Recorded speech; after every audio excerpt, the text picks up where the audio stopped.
Welcome to another episode of the Halas Huddle podcast.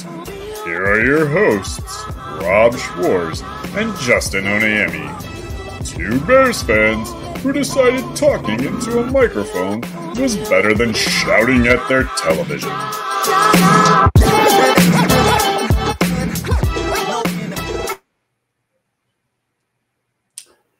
Welcome in, Halas Huddlers. Huddle up! We are in episode 72, and there's a couple names, too, I think that we can throw out there. Honorary mention, because I feel like it's a guy that was more prevalent in our viewing time, right? Charles Leno. Also, I think the reason he's worthy of a mention is there's a comparison between Braxton Jones as a later draft pick at a very crucial position of left tackle, who Charles Leno, say what you want about him. I mean, we can complain a lot about him, but he was a dependable starter for a good stretch of time for the Chicago Bears. Still the starting left tackle for Washington. That's true. But we're going to give this to William Refrigerator Perry, obviously, for multiple reasons. He's definitely worthy and more worthy than Charles Leno. So he's in our poster here. Actually. He is. He's not going over the top. That's Peyton. But down underneath, he must have been lead block on this one. That's right. Probably. So I wouldn't want to have to take him on. No. All right. So this is going to be a part one of a part two series. We're getting close to the end of the season. The Bears have a less than 1% chance of making the playoffs. Basically, I think if the Rams win, or if the Seahawks win, I think it's over. Yeah. So, I mean, it's funny you say less than 1%. The thing that's less than 1% is the way they lost the Denver, Detroit, and help me out here. Denver, Detroit, and Cleveland. Cleveland. There you go. The chances of you losing all three of those games with the win probabilities in each one was 0.003%. Yeah, it's ridiculous. So you win any one of those three, it's a whole different story. You win two of those three, very different story. Of course, if you win all three, let's not go there. Yeah. You are where you are. A belated Merry Christmas, Happy Holidays, whatever you guys celebrate. I'm going to wear this for this episode because it's that close to Christmas. We're recording here on the 27th. So what we're going to do, though, in these two series of episodes is we're going to just kind of look at the future of what the Chicago Bears might do here. Ryan Poles has a lot of decisions to make, assuming that he is going to be sticking around. We are going to keep the assumption that he is going to be here for the purpose of these two episodes, so we're not even going to discuss that. And did you want to talk about the Cardinals game at all? There's a couple things I think that stood out to me. Okay, I got one big picture thing I want to say, and then maybe you tell us the things you were thinking. Okay. But basically, Rob did a good job of setting up what this episode or this two-part series is going to be.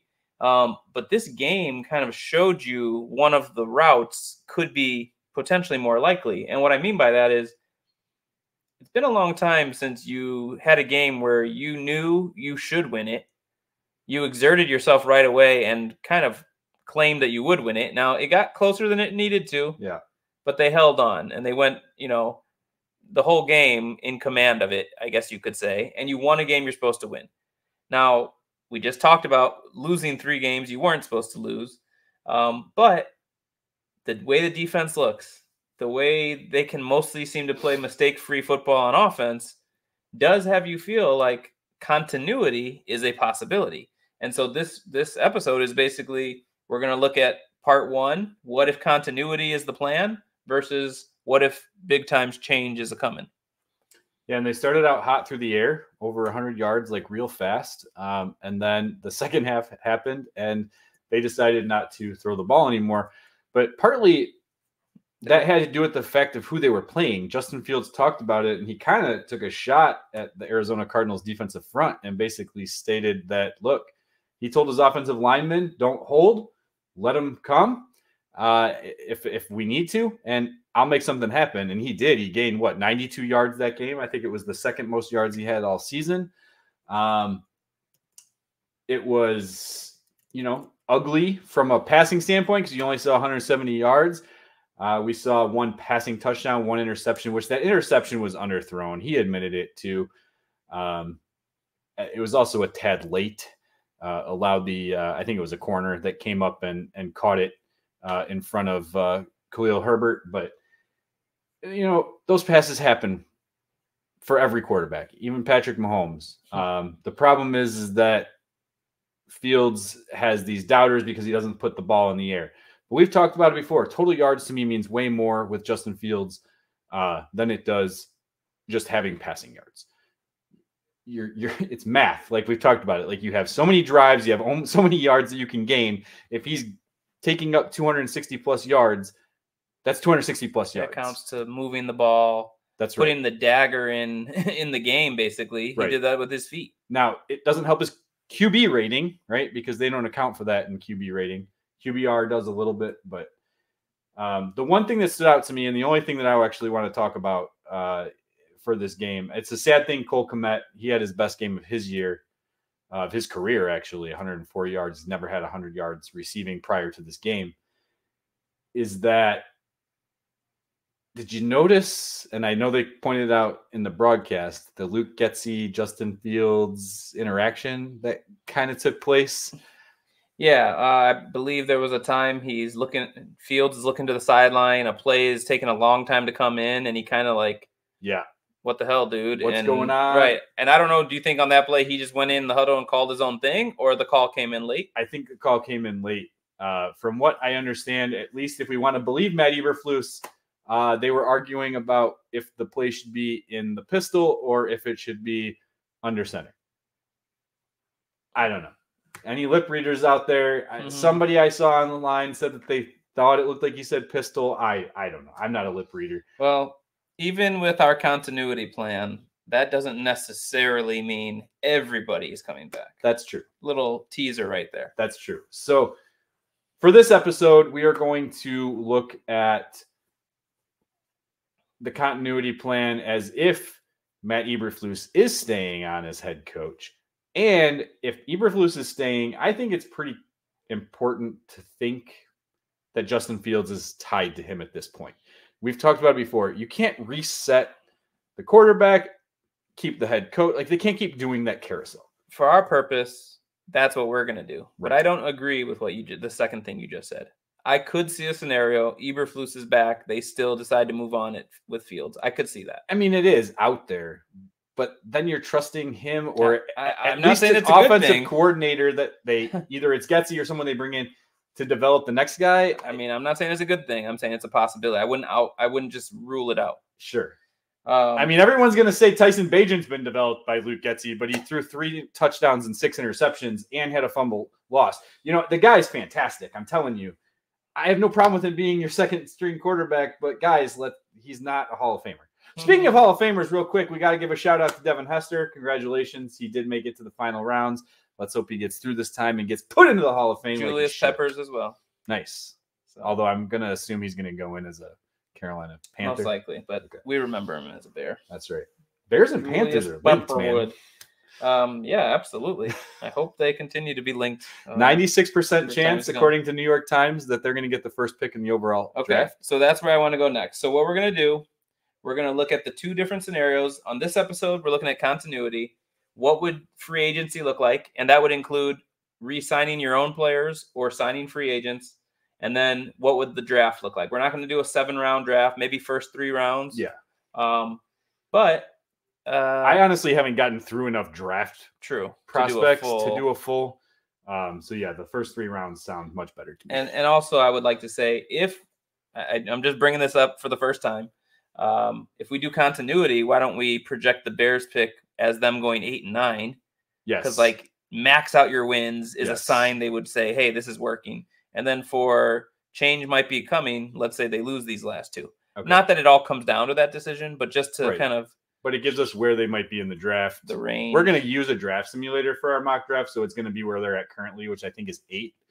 But if they do win the next 2 games, the likelihood of them possibly going down to 11 is there. Okay.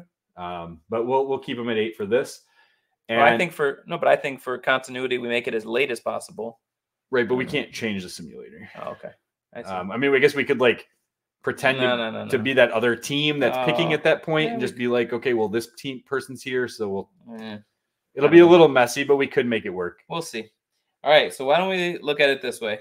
We're going to jump in first by saying there was a point in the season we didn't think Eberflus had a hope of being asked to coach into next season. No, not at all. Now, I wouldn't say it's a foregone conclusion that he's out. I wouldn't either. So they win these last two. They go 8-9. They really do show that they're similar to the 2022 Lions. And you decide Eberflus is back. You've seen enough out of Fields because let's be honest, he made growth from season 1 to season 2, and that was with a whole regime change. Yes. And then he made another step from year 2 to 3. Yes. Was it the crazy leap that some have made? No. No, it was not. But it was progress. And so you could say continuity is the way, but I think for this purpose, you'd have to still say Luke Getsy is the sacrificial lamb and potentially make a change there. There is absolutely no way in hell Luke Getsy is coming back as the offensive coordinator for this team in any regard, in my opinion. Okay. My top name right now, and I'm still kind of going through them because we've been talking about doing a possible coaches episode. I don't know if it'll happen because it kind of depends on what happens over the next couple of weeks. And then we might even have a decision about Matt Eberflus before I get back. I'm going to be out of town for, unfortunately, over 2 weeks. I have my dopey Disney marathon, and my kids and my wife and I are going to extend that and just make a vacation out of it because why pay for airfare and not do that? So, yeah, we'll have these 2 episodes, and then depending on where we're at when I get back, maybe we'll have a coaches episode. Okay.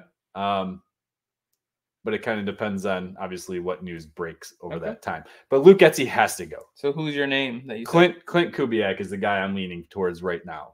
He was the offensive coordinator for Minnesota for a few years. They had like a top 5 offense. This is when Justin Jefferson like really came into his own. I mean, obviously he's been great since he's been here. Now he is the passing coordinator in San Francisco. So now he's got a little bit of a Kyle Shanahan connection, maybe picked his brain a little bit. I think that pairing of where he was at before, obviously his dad, pretty good play caller. Now with Kyle Shanahan's little group, I think that would be a fun project to see what happens. Kirk Cousins had 4,000 plus yard seasons with him as his offensive coordinator. So that's an excellent idea. And what we will say is the very strong likelihood Panthers still get you the number 1 pick. Yeah. And yet you're satisfied with the progression you're seeing out of Fields and decide continuity is the route. So you're going to have pretty good free agent money. Could include some cuts that we might talk about very quickly. Yeah. We'll talk about re-signings. And then you're going to have the number 1 pick, and let's just say 8. Yeah. Okay. Yeah, and I think, too, like, what we're going to look at here is, like, as we're being Ryan Poles, in this regard, we're looking at, okay, the value of Justin Fields this isn't a decision between the value of Justin Fields versus Caleb Williams or Drake Maye if you want Drake Maye to be your top prospect. We're just going to say Caleb Williams because that, to me, is my top prospect, and it hasn't changed. So it's not Justin Fields versus Caleb Williams. It's Justin Fields plus the potential, what it sounds like, a minimum of at least 2 first-round picks, right? You're going to get swap, and then you're going to get a 2025 first-round pick, no matter what, plus extra. But there's a possibility you get a 2025 first and a 2026 first. So, or a player. You got DJ Moore. Right. Like, let's say the Raiders move up, and you can get Max Crosby in the deal, right? Like, something like that. Or let's say it's Atlanta, and you can get, I don't even know off the top of my head. I almost said Kyle Pitts, but then I was like, no. But maybe you get Jesse Bates, right? Because if you're going to be move on, and I'm going to tell you right now, the safety class in the free agency is not great. Okay. So maybe you move on from, I mean, he just signed there. It's probably not going to happen, but I'm just saying, like, things like that could be potential. We got it. All right. So you have to weigh those we're going to build the but roster. You're also weighing resetting the quarterback money clock, right? So there's a lot of things to weigh. So many directions. When we do these 2 episodes, I want to see what it looks like. What does next year's roster look like? Yeah. What does the 3 to 5 year future look like? Yeah. Which could include picks that are coming. Yeah. The decision on signing Fields versus being in a rookie's window. And just take a look. And we can take our vote on which one comes out better. Hopefully the viewers and listeners can do the same. Yeah. on a few episodes back, I said this feels like a can't miss, meaning I hope both scenarios we sit back and go, ooh, this looks nice. Right. Yeah. And I have some comments, but I think it's more of a part 2 comment, so I'll leave it there for now. All right. Why don't we take a quick break? Yeah, let's do a break, and then we'll come back. Right in. All right. Sounds good. All right, everybody. Halas Huddlers, enjoy these ads. If I can find my cursor and be the producer of the show at the same time as hosting it, it's not looking very good.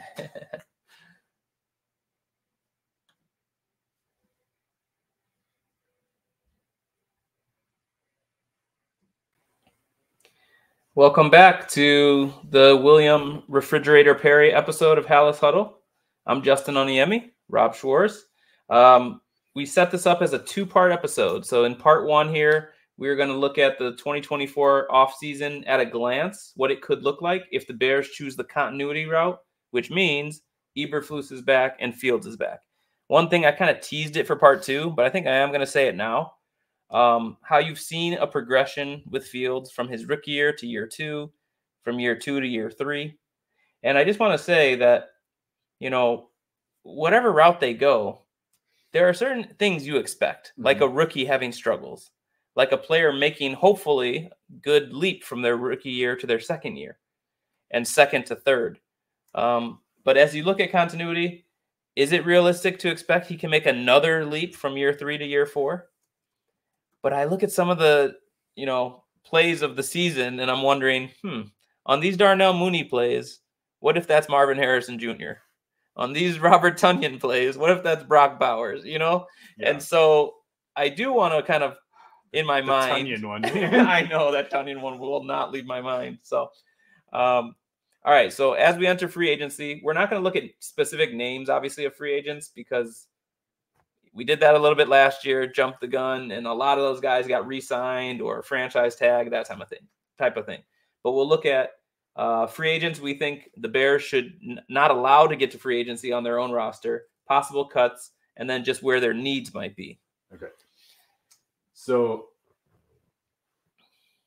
let's just quickly do roster because I think it's moving really fast. Okay. Everyone and their brother knows Cody Whitehair is getting cut, right? Absolutely. Like, Cody Whitehair cannot be back. Nope. If the Chicago Bears cut Cody Whitehair, okay, and they can assign him as a post June 1 cut early in the season, but let's not even worry about that right now. Okay, they're going to release him. Oh, they just saved. No, that can't be right. Hold on. I believe I saw coming in to free agency, the Bears have like the 5th most cap space and around like $59 million or something like that. Okay.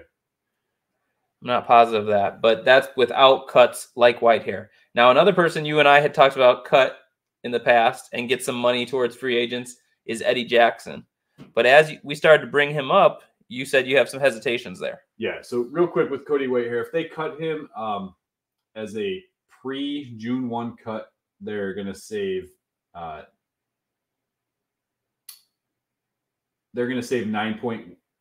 little over $9 million. Okay. If they decide to do a post June 1 cut, kick some stuff down, they're going to save a little over $2 million. I might as well just do a pre. It's not worth that extra $1 million to kick the can down the road. So extra $9 million to throw around, right? Now, when it comes to Eddie Jackson, the thing that I have a problem with is they're either going to have to find a replacement. Maybe they like the guys that they have there now. I don't know. I'm not too confident in them. They haven't played horrible, though, with him missing games here and there. Him missing games is the problem. Availability is very important. He hasn't been available. But Antoine Winfield Jr. is the only guy that stands out as a top safety in free agency.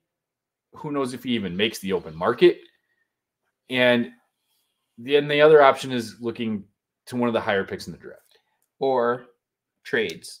Bears have so much capital that you could get a veteran who you like through a trade. So it could be one of the veterans that they get in a trade with the first round pick. Exactly. I like when you said Bates, but not as a specific name. But right. So there's options. But Eddie Jackson is your cuttable. Fallback. Yes. He's cuttable. If you have a plan. But I feel like you hold on to him. Not cut him right away. You hold on to him and kind of see how the season plays out. That's true. And then depending on how things go, then you release him. He could be a veteran cut going into the season. He could be in that wave too, right? That second wave. All right, but then the elephant that shouldn't even be in the room is, in my mind, Jaylon Johnson has to be re-signed with some of this big amount of money you have for free agents. Yes. He's shown to be one of the best corners in the league now. I mean, I think you can say that. The one knock against him coming into the season was he doesn't get takeaways. He's doing that now. He's got he's 4. doing it with some wonderful reads, and he's dropped a few. I was gonna say he's got 4. He probably should have 8. Maybe. But completion percentage towards him is very low. Quarterback rating towards him is very low. Best of his career for both. And you'll have to pay a lot for him. But he's a 24-year-old number 1 corner. Yeah. No, bring him back. And I like some of the guys they have and he's playing behind him. Tyreek Stevenson, Terrell Smith. That's okay. Yeah. Have depth. Yeah. It's a wonderful thing to have. Oh, for sure. How many times have we seen Terrell Smith out there because somebody's hurt? Exactly. Right? So I say that will be some of our free agent money will definitely go to re-signing Jaylon Johnson. Any other? I mean, I know Herbert, I believe, is up on his deal. I don't think that's a necessary sign. Nope. Running back is a very replaceable position. We saw that with Dante Foreman coming. Exactly. Right? I don't think there's anyone. So what would you say are the holes then if they are re-signing Jaylon Johnson and the only major cut we're making is Whitehair? What would you say are some holes as we enter this mock draft where we now hold the number 1 draft pick and don't feel we need a quarterback? So here's a teaser. I'm actually working on a rankings of where I think their holes are, draft positions of need, or I should say positions of need and where they should look to find them, whether it's free agency or the draft. I'm just going to give some of it away. So if you read the Bear Goggles On article later, you can check that out. If not, you'll hear some of it here. The center position, in my opinion, is the biggest need on this team. I'm sorry, but watching both Cody Whitehair and Lucas Patrick constantly allow pressure right up the middle, it's one of those things that Tom Brady could not handle, and he's the best quarterback of all time, right? Like, so everyone says greatest quarterback of all time. Interior pressure was always the way to get to him. If you don't have a center, it's very difficult as a quarterback. Too many times we've seen pressure in his face right away. So center has to be, you cannot rely on, well, Lucas Patrick, I think his contract is done anyway. And you cannot rely on Dan Feeney. You cannot rely on, I think they did bring back the guy from Illinois that I'm blanking on his name. Doug Kramer. So yeah, you can't. Nope. Center has to be an option. We thought last year they should have. Yeah. I'm not going to knock what they've can't done. Fill every need when you tear it down like that. The problem is again, I don't think there's like an overly great center free agency group. So I think center is going to definitely be something that they have to look to in the draft. Agreed. Okay. Or actually maybe both. And free bring a free agent in and likely, you look at like a top, at least a 4th round or better pick. Okay. All right. After that though, wide receiver. Wide receiver. I know. Right? It's sad to say. Darnell Mooney. Velus still doesn't really do much for me as a receiver. No. Mooney really, really fell off. I was hoping the connection we had seen between him and Fields was going to carry over on top of what you see with Fields and DJ Moore. Correct. But Mooney and Fields do not seem to be in sync at all. And then the few opportunities where Mooney has had opportunities to make plays, he just really hasn't. No, drops. I mean, and it's weird because it's not just do you want to earn a contract with the Bears, but like who's lining up to throw money at Darnell Mooney at this point? I mean, the Chiefs probably should. There is a good free agency. The Chiefs class. should. They should, to be honest. They need everybody. There is a decent free agency wide receiver group, but again, we don't know who's going to. Which is even worse for him. Make it. No, yeah, it is worse for him. He's not going to get top dollar, and he's probably going to end up being a wide receiver 3 on another. Which is why you could see him ending up back with the Bears, but sure, he's got to go down the depth chart. I hope we have someone better than that. I'm fine where you're headed with your point. 3, right? So, are most of the needs you see on the offensive side of the ball, or are there anything glaring on defense? Depth at safety. Safety potentially is going to be a big one if you get rid of Eddie Jackson. Or depth in general. Another edge rusher. Another edge rusher to complement Montez Sweat. And they're going to lose Justin Jones if they don't bring him back. So you might need a little bit of depth at defensive tackle. Linebacker, you should be set. You got Sanborn still here. You got Sewell, TJ Edwards and Tremaine Edmonds and Sewell. Like you're set at linebacker. You're good. Corner, you're set. So yeah, most of the needs are going to be on the offensive side of the ball. Immediate needs, and then you're going to need depth everywhere. Yep, agreed. All right, so why don't we move into the draft then? All right. So we are going to use the Pro Football Network mock draft simulator. Do you want to put anything on the screen or just us talking and our beautiful faces? I could probably present. It's up to you. We'll see. Give the viewer something to see. I don't know. All right, so Bears are going to have the number 1 pick via the Panthers and the number 8 pick, I believe you said? The number 8. Yes. Okay. So if the Bears are keeping Fields, to me, trading, we should see what the rest of the rankings are, because that's going to be important for the ability to trade down and feel like you still could maybe trade down and land a Marvin Harrison Jr., which I know is the dream scenario you have discussed. But in this particular arrangement, it's basically the current standings. Yep. So Bears have number 1 via Panthers. Number 2 goes to the Cardinals, who we think is a team that might also feel okay at quarterback. Yes. Now, would they also look to trade for that number 2 quarterback? We don't know. But they might take Marvin Harrison Jr. So anyway, we're trading that first pick, obviously, correct? Yeah. Unfortunately, the Cardinals, honestly, New England winning and moving back honestly hurt us, I think, in the Marvin Harrison Jr. sweepstakes, because if them and Carolina kept losing out, right, I'd rather New England be at 2. Right. Because if you could trade to 2, get Marvin Harrison. No, they're coming for a quarterback. That's right. Yep.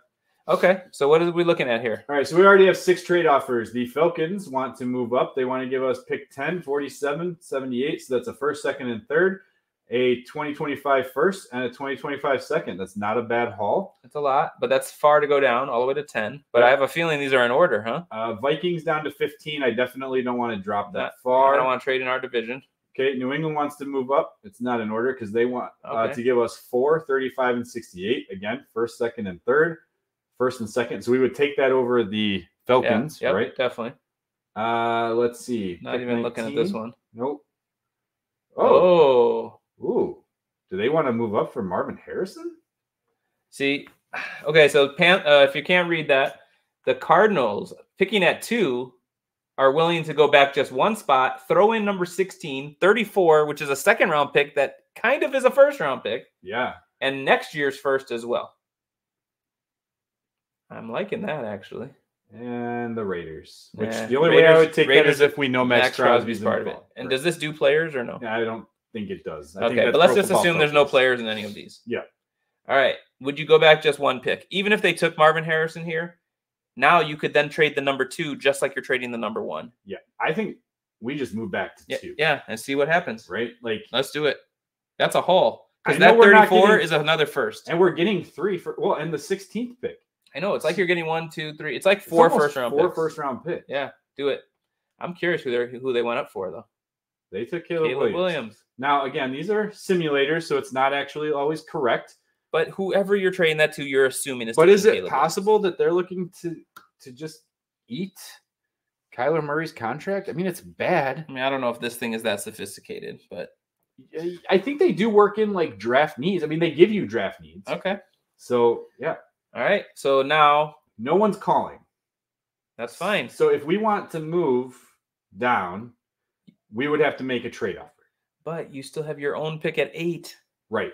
Now, do we want to look, though, to see, do we want to trade with New England knowing that they were trying to move up and see if we can get a weaker deal? Yeah. But does that mean we're going to lose out on Marvin Harrison because Washington might take him? It might mean that, but it means you're going to have like 6 first-round picks in the next 2 seasons. I think we propose a trade and see what happens. All right. But now we have to put the whole trade together? We got to put it together. Okay. Okay, so we're only giving up 2. And we're only going to move down to 4. I still think... See if you could still take their second. See if you could still take what they asked for. Next year's first. But then you might throw in... So I definitely don't think we're going to get all of that. But why don't we throw in a third?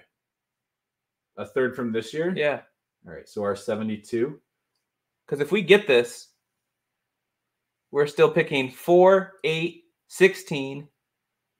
All right, so we're going to go with the 2, the 72, and we're going to get 4, 35, 68, and then their 2025 first. That's a lot, but maybe they're now feel the pressure to get. No, they declined it. Okay. All right, so we'll try something a little bit. I think. All right. I think what it is Caleb Williams is just that guy, right? So let's. I do think we can do this.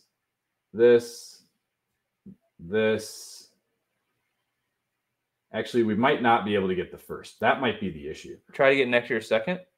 Yeah, let's do that instead of a first. And if they're going to be going for a rookie quarterback, maybe they're still pretty bad, and that becomes a quasi first. All right, so the simulator doesn't want to make them. All right, that's okay. So I think at this point we just Marvin Harrison Jr. Take Marvin Harrison. I'm pretty happy with that. Now I will say Marvin Harrison.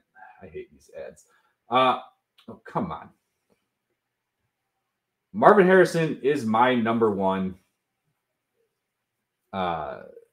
overall player in this entire draft. Okay, he's in a tier by himself for me, above the tackles, above the quarterbacks. And we got him plus draft capital. That's right. Okay, we do have 2 trade offers here for our pick 8. Tampa wants us to move down to 19. It's a little too far back, in my opinion. It's not a bad haul. We can move back 1 and get a future second. That's pretty good, but why don't we look at who came off the board in the meantime? All right. And who's available? Because Joe Alt is still available, it looks like. Yeah, so Joe Alt would be my top pick here. He's my top tackle above Olu Fashanu. Brock Bowers would be an option here. I would definitely be interested in that. So just for you guys, if you can't see it, Drake Maye went 3 to Atlanta. And Olu Fashanu went 4 to Patriots. Patriots. Malik Neighbors went to Giants. The Giants. Let's see. Terrion Arnold, corner out of Alabama, went to the Chargers. Dallas Turner, an edge rusher who could have been an option for the Bears at 8, went to Tennessee. So intriguing when you look at just the pure weapon approach. Yeah. Brock Bowers is an intriguing play right here. Yeah. But if you want to secure your line from now until a long time from now, you take Joe Alt here. Yeah. With right on the left, Alt on the with right on the right, Alt on the left. I think you have really nice tackles. And then Braxton Jones is your swing, hopefully. Yeah. So I think we don't move back 1. No. It's not worth that future second. Nope. Just because take Alt. They'll probably also take Alt. Go for it. Let's do this. All right. Now. They definitely were going to take Alt because they took Alabama's offensive tackle J.C. Latham. Jaden Daniels went to the Raiders at number 10, quarterback out of LSU. Why is it slowing down? I paused you paused it? Yeah. Okay, I forgot that we got the 16th pick. No, I knew we did. That's why I was wondering why it wasn't coming. Well, because I was in my mind thinking, do we try to trade up and get somebody? But no, we're good, man. We're good. Okay, so we have 1 offer to move back to 27. Nope. And we're taking this pick. Reject. We're going to reject that. Okay, so we've addressed offensive line. We have we think generational receiver. Yeah. Huge addition there. And now at this point, 3 options here to me. 3 options. Interior D line from Illinois looks good. That's where I'm looking right now. Right, Newton out of Illinois. Chop Robinson, the edge, if you wanted to go edge rusher out of Penn State. The other option is you go J.J. McCarthy and you kind of put a little bit of insurance policy behind Justin Fields. Interesting. Well, this isn't the Harbaugh's the coach. That's right. Episode. That's this right. Is Eberflus. Let's give Eberflus a interior defender. Okay, so we're going to pair him up with Jervon Dexter. Oh, I like this. And Zach Pickens is now our Justin Jones replacement. Oh, I like this. Okay, right? Go for it. I think we also picked 34. Boom. We do. And then I think we need to start looking at positions here. Well, and I think we could just go 2 rounds. I mean, we're coming up on time a little bit. We still got to. Yeah. I mean, but this is already exciting to look at what you have building here. Right. Okay, do we want to move back 2 picks? Probably. I mean, I didn't even look at who's available, but so I do think that's not a lot to go. Okay, Number 1 so center. The best center is still available, and I like the next 2 below him. So we'll be good there. Defense, safety. What's that edge? I'm just curious. Oh yeah, I forgot we didn't get an edge yet. So personally, I said center was a huge need. I think center is the way to go, but there's enough there that 2 picks is not bad. All right, okay, let's stockpile. But this does become a little bit. I mean, we know Poles likes to trade, but I wonder how much the simulator you could just trade every time. So Bo Nix was another quarterback that could have been another option to put behind Fields. Went at 34. Went at 34. Okay. All right, so here's where we're going to go center. Very critical position. Yeah, and we're going to take Van Pran out of Georgia. He's the number 1 guy I've been hearing. He's basically a plug-and-play guy. So why don't we – this is going to take us through round 2, correct? Yeah, do we have anyone left? No, our next pick because we didn't have a number 2 that was traded away from the Bears. Yeah, so we can just let that go while we talk and kind of close this out. Yeah. Make our last pick and call it a night. Agreed. But to me, and I'm not tipping my hand which way I personally feel. I want to see how these both play out. Yeah. But to me, you have a very strong team right now. I mean, we're saying this is the Bears finishing 8-9 this season, maybe 7-10. Yeah. Really coming on strong late.